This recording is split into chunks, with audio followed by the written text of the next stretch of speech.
Yo, what's going on, everybody? It's your boy Mel, and welcome back to Mel Got Game, where I bring you top plays, top sports news, and breakdowns of the previous week. So if that interests you, please like, comment, and subscribe.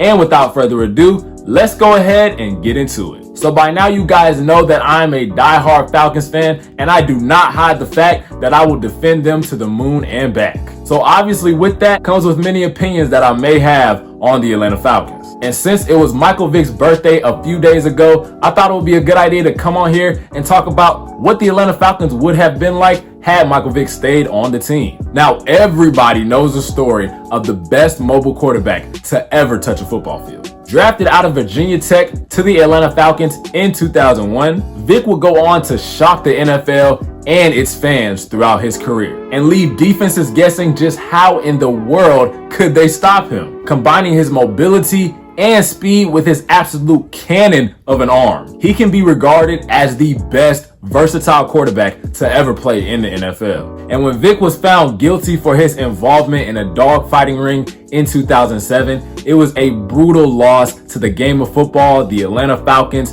the NFL, and its fans. But what if none of that ever happened? What if Vick continued to play for the Atlanta Falcons? Would they have a Super Bowl by now? I would love to hear from you guys, but me personally, I believe the Falcons would have at least 2 Super Bowls had Vick stayed on the team. Now, this is no shade to former Atlanta Falcons quarterback Matt Ryan. Bro is a very solid quarterback that any team would really be lucky to have. But nothing was touching what Michael Vick brought to that Atlanta offense from 2001 to 2008. He brought so much versatility to the Falcons offense, and with the offensive talent that the Falcons received after Vick's departure, it's hard to believe that had Vick stayed on the team, the Falcons wouldn't have at least 1 Super Bowl title to show for it during that time. Now, they were already showing flashes of being the top team in the NFC, with multiple playoff appearances and multiple postseason wins in their time under Vick. Now imagine an offense with Falcons legend Roddy White at wide receiver, one of the best wide receivers to ever play the game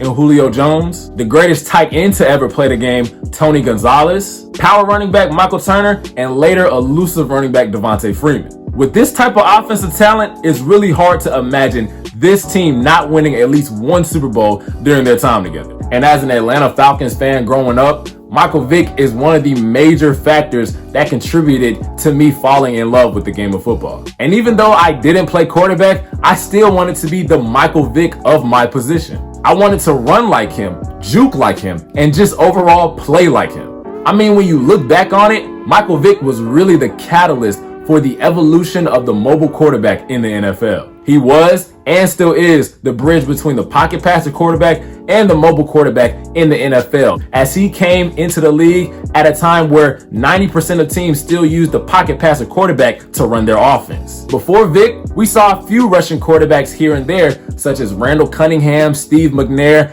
and Steve Young, who also was very good with his legs. But absolutely none of them compared to the speed and elusiveness of Michael Vick. And I truly believe that without Michael Vick, we wouldn't have a Cam Newton, Lamar Jackson, Kyler Murray, or even Russell Wilson, because Michael Vick inspired so many players to model his game and take it to new heights. I mean, heck, even entire teams nowadays try to focus their offense around having a mobile quarterback because they know what type of versatility it can bring to that side of the ball, which truly can leave a defense on its heels. One of the main reasons why the Belichick-Brady era ended was because of the continuous evolution of the mobile quarterback. And Coach Belichick was like, hey, I'm gonna need somebody back there who can move, get out the pocket, scramble, and really make something happen with his legs. So obviously, if one of the greatest coaches of all time wanted to move on from the greatest quarterback of all time because of his limitations movement-wise in the pocket, Vick's influence on the game is truly greater than many acknowledge. And being an Atlanta Falcons fan, it is truly nerve-wracking, wondering what could have been had Michael Vick stayed on the team long term. I mean, right after Vick's departure, the Falcons posted an 11-5 record after a disappointing 4-12 season. And just 2 years later, the Falcons posted the best record in the NFC with 13 wins and just 3 losses, but lost to the eventual Super Bowl champion Green Bay Packers. And after making the playoffs for 3 straight years, the Falcons would again be on top of the NFC with a 13-3 record in 2012. but lost the NFC Championship to Colin Kaepernick and the 49ers. And then after 3 disappointing seasons, the Falcons would find themselves in 2016 taking their season all the way to the Super Bowl before blowing a 28-3 lead to the New England Patriots, the biggest lead to have ever been blown in a championship game. Now, I mentioned all of this to say the Falcons really dominated the 2010s with their high-powered offense. But how come they were never able to bring a Super Bowl title back to the city of Atlanta? And I think what truly hindered them was the quarterback position. Now, like I said earlier, this is no shade to Matt Ryan. Matt Ryan, I probably know you're not watching this,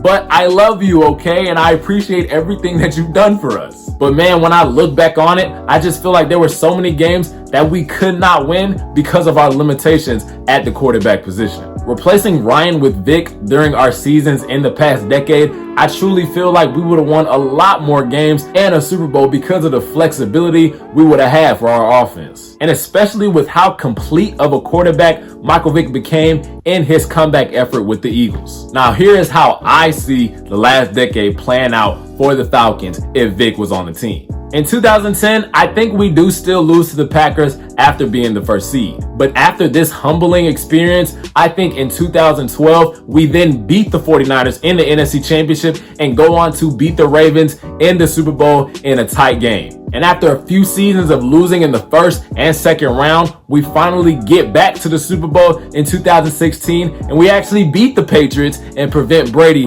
from getting that 5th ring. Now, of course, Brady would have probably got that 5th ring eventually, but I guarantee you it would not have been with us. And after one more season with Vick under center, we will make the playoffs, but we will also lose to the Philadelphia Eagles, who won the Super Bowl that year, and that will be Vick's last game before retirement. Now, of course, being an Atlanta Falcons fan, and I am talking about the entire fan base when I say this, we love to dwell on the past and just complain about the present. But I ain't gonna lie, even though our past has had its fair share of ups and downs, I'm absolutely loving the new direction the team is going in, and I can't wait to see them play this season. But hey guys, that is just my opinion. I would love to hear from you guys in the comment section down below and tell me what you think. How many Super Bowls, if any, do you guys think the Falcons win if Vick was at quarterback? And also, are you excited for the Falcons' upcoming season? And as always, please like, comment, and subscribe if you did enjoy today's video. And let me know what other what-if scenarios you guys like me to give my opinion on. And with that being said, it's your boy Mel. I'll see you guys next time